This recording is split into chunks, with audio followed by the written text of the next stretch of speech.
En este video vamos a introducirnos en algunos conceptos básicos sobre los mercados financieros, principalmente en qué consiste el sistema financiero.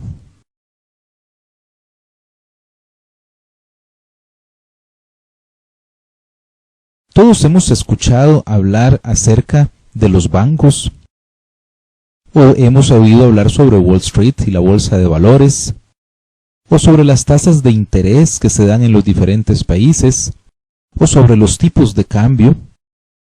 En general todos hemos escuchado hablar sobre los diferentes mercados financieros. ¿Pero qué son los mercados financieros? Vamos a explicar algunos conceptos acerca de los mercados financieros.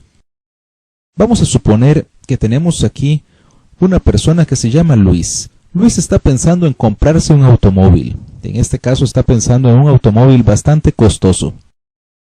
Pero él no tiene un ingreso suficiente para poder comprar este automóvil. Tenemos también por aquí a Ana Laura, que ella lo que está pensando es poner un negocio. Ella sueña con poner una panadería y ofrecer una gran variedad de productos, pero no posee el capital que necesita para poder establecer este negocio.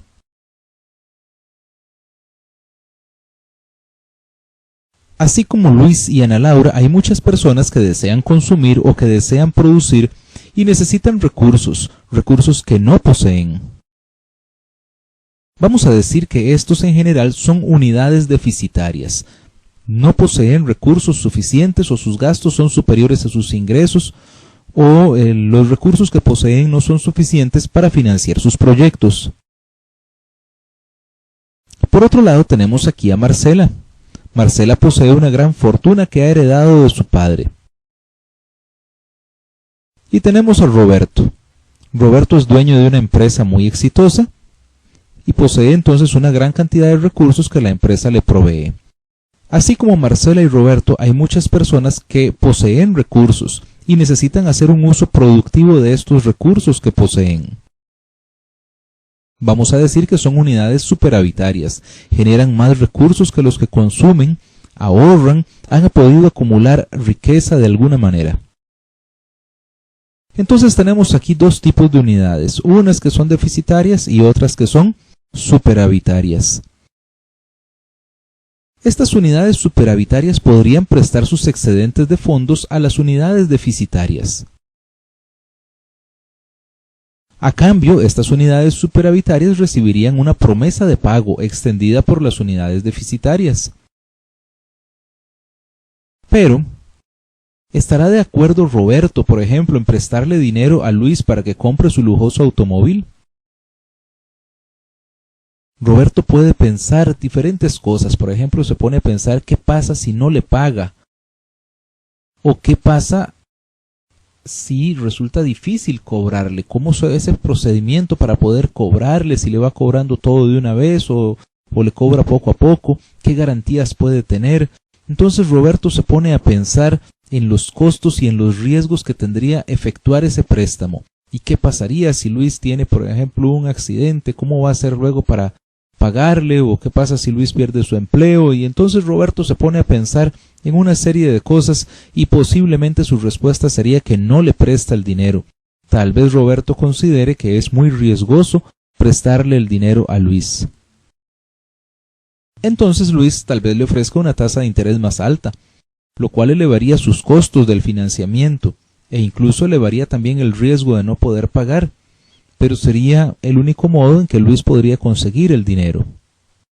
Al tratar de ponerse de acuerdo estas unidades superavitarias con las deficitarias, se entraría en un proceso altamente costoso y riesgoso, algo que sería ineficiente. Sería difícil entonces para una persona, por ejemplo, que quiere comprar una casa, conseguir a alguien que le preste una cantidad tan grande de dinero. Tal vez tendría que conseguir varias personas que le hagan préstamos pequeños. Esto sería sumamente complejo. Entonces, ¿qué se puede hacer? Bueno, una alternativa es, por ejemplo, un banco. Estas unidades superavitarias pueden depositar sus ahorros en ese banco. Y por su parte, este banco puede prestar esos recursos a estas unidades deficitarias. En general no vamos a hablar solo de bancos, vamos a hablar de intermediarios financieros, porque no solamente existen los bancos, como lo vamos a hablar más adelante. Entonces, estos intermediarios financieros captan los recursos que tienen las unidades superavitarias y financian los proyectos, el consumo y muchas actividades de las unidades deficitarias.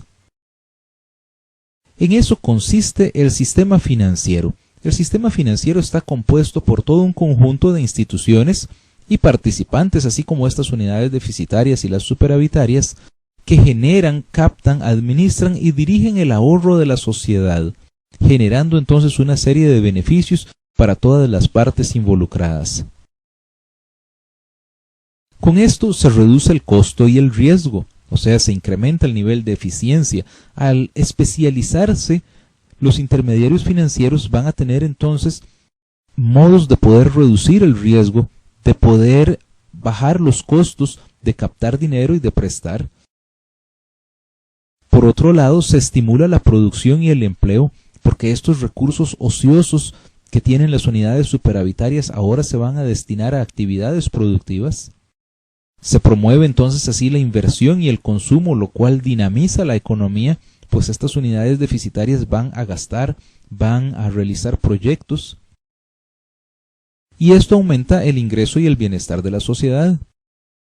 A su vez se aumenta el capital, pues se puede dar entonces una mayor acumulación que va generando un mayor capital para toda la sociedad y se transfiere el riesgo en el sentido de que al haber más participantes y participantes especializados en esta gestión del riesgo, entonces se reduce el riesgo al distribuirse entre los distintos individuos e incluso se puede decir también que se promueve el comercio internacional porque los bancos, las casas de cambio y muchos otros intermediarios promueven también el intercambio de monedas, con lo que se facilita entonces el comercio entre los distintos países.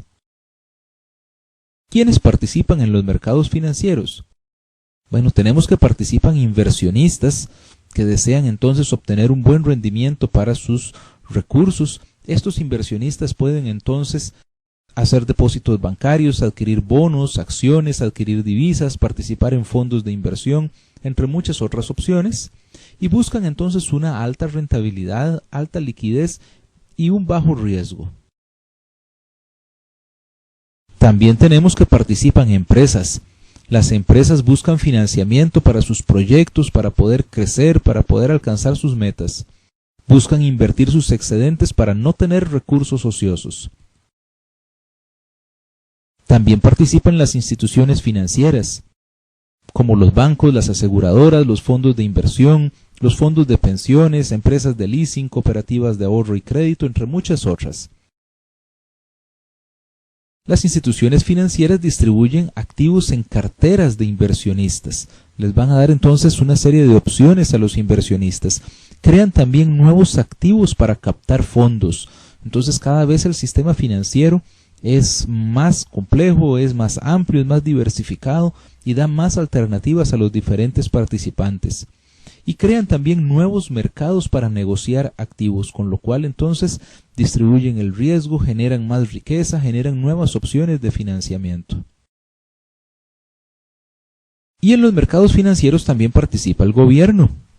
El gobierno trata de evitar fraudes, trata de generar reglas, leyes que protejan a los inversionistas, a las empresas, a las instituciones financieras, para evitar que algunos puedan entonces defraudar a otros. El gobierno también trata de promover la competencia. Trata de que el sistema financiero sea un mercado en el cual se promueva una competencia justa, una competencia adecuada. Trata también de procurar la estabilidad de los intermediarios. Por ejemplo, si un banco quebrara, muchos inversionistas, muchos ahorrantes pequeños perderían esos recursos. Entonces el gobierno trata de generar mecanismos que promuevan la estabilidad de los intermediarios financieros, de manera que se protejan también los intereses de estos ahorrantes, de todos los inversionistas. Y el gobierno también trata de controlar la actividad económica. El sistema financiero se constituye en un mecanismo mediante el cual, por ejemplo, se ejecuta la política monetaria. Entonces, mediante la cantidad de dinero que circula en la economía, se puede tratar de promover el empleo y la producción. Los mercados financieros pueden ser de diferentes tipos. Tenemos que existen los mercados monetarios, como el mercado de dinero y de activos a corto plazo. En eso consisten los mercados monetarios. Son activos de alta liquidez y normalmente de bajo riesgo. Por otro lado tenemos los mercados de capitales, que consisten más bien en mercados de acciones y mercados de activos de largo plazo. Normalmente van a tener menor liquidez y mayor riesgo.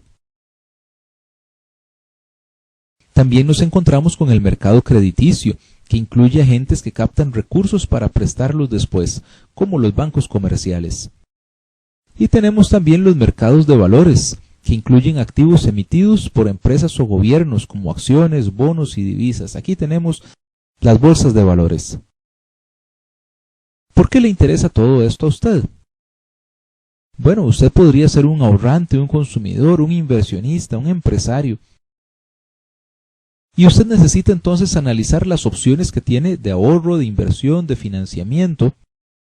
Necesita conocer el comportamiento de las tasas de interés, porque cuando usted ahorra o invierte o usted pide un préstamo, las tasas de interés le van a afectar, ya sea porque usted reciba un mayor rendimiento por sus ahorros o porque usted va a tener que pagar una mayor cantidad de intereses. También usted necesita saber evaluar los riesgos. Cuando usted coloca sus recursos, por ejemplo, en una cuenta de ahorros de un banco, o usted invierte en un certificado de una cooperativa, o invierte en un bono del gobierno, se incurre en una serie de riesgos, y es necesario conocer esos riesgos y evaluarlos adecuadamente. Entonces tenemos, por ejemplo, la banca comercial a la cual usted puede recurrir para solicitar un préstamo. Tenemos que existen fondos de inversión en los cuales usted puede invertir y colocar sus recursos. Por ejemplo, si usted tiene una cierta cantidad de dinero, el fondo de inversión lo que hace es que reúne recursos de muchos inversionistas o de muchos ahorrantes pequeños y entonces forma un gran capital. Todo ese gran capital lo reúne y lo administra de manera adecuada para tratar de diversificarlo, de que entonces se incurra en un riesgo menor y poder acceder a mayores inversiones que un inversionista individualmente no podría acceder. Tenemos los fondos de pensiones que administran los aportes que muchos trabajadores van haciendo periódicamente y que necesitan entonces ser colocados con un buen nivel de rentabilidad y un nivel de riesgo aceptable. Tenemos las empresas de seguros, que también reúnen grandes cantidades de recursos que tienen que tener disponibles ante la posible situación de que se dé un incendio, de que se dé un terremoto, de que una persona fallezca y entonces necesita tener recursos para poder pagar esas pólizas contra incendio, contra terremoto o esas pólizas de vida. Y entonces las empresas de seguros necesitan hacer también una buena gestión de sus activos. E igual las personas necesitan conocer bien los diferentes tipos de seguros que existen. Las cooperativas de ahorro y crédito son otra opción para poder entonces ahorrar o para poder obtener financiamiento. Ahora, usted también podría invertir, por ejemplo, en bonos. Hay bonos del gobierno, se puede invertir en bonos a nivel internacional, hay empresas privadas que emiten bonos. Las acciones. En casi todos los países existe una bolsa de valores en la cual las empresas emiten acciones y entonces empiezan a financiarse. E igual en la actualidad es relativamente fácil acceder a los mercados bursátiles en Estados Unidos o en otros países. Se puede invertir también en divisas. Actualmente el mercado mundial de divisas, el Forex, permite que usted invierta en euros, en yenes, en dólares canadienses, en muchas otras monedas alrededor del mundo, y entonces usted puede acceder a un rendimiento elevado, pero igual necesita conocer bien cuáles son los riesgos que se incurren, cuál es la mecánica de este mercado. También los mercados de metales preciosos, como el oro o la plata y otras materias primas, como puede ser el petróleo, también son mercados a los cuales se puede acceder actualmente a través de Internet y que pueden ser interesantes alternativas de inversión. Existen los futuros, las opciones, los contratos por diferencia y muchas otras alternativas de inversión que se dan en la actualidad y que muchas de ellas pueden ser manejadas desde su casa a través de Internet y que solamente es necesario tener el conocimiento adecuado para poder ingresar a estos mercados y poder entonces beneficiarse de ellos. Muchas gracias. Le invitamos a ver más videos sobre este tema en nuestra página www.auladeeconomia.com y obtenga más información sobre nuestro curso Análisis de Mercados Financieros. Puede acceder a varios videos adicionales gratis sobre el tema de los mercados financieros en los cuales vamos a estar ampliando algunos otros temas. Muchas gracias.